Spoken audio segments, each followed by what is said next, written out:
Hi there, John here again.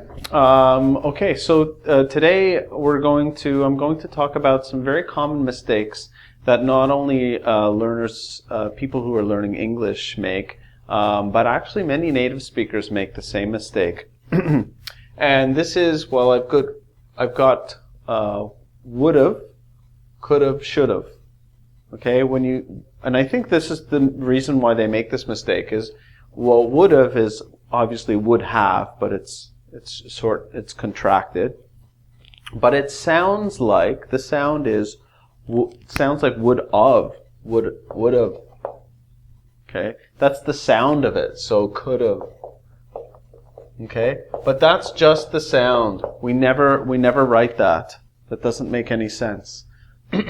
And so that's just the sound. So what they're doing is they're listening to it and they're writing the way they hear it. Okay? So, but if we look at these sentences here, like, I would have picked you up, but I ran out of gas. Okay? So we would not say, I would have picked you up. That doesn't make any sense. One of the reasons is because this would, could, and should, these are all called modal verbs. Okay, modals. And after a modal, you always need to use the infinitive or basic verb. Okay, like have here. Would have. So that's the infinitive or base. Okay, the most base or infinitive, that's the infinitive verb. I think maybe a good way to sort of think about this is, for example, for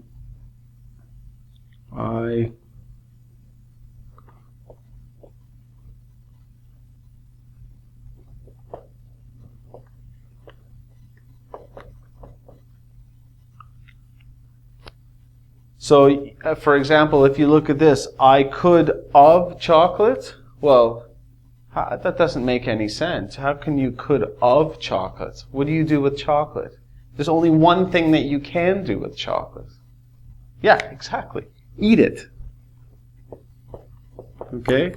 And here's the modal, and there's that infinitive verb. Okay?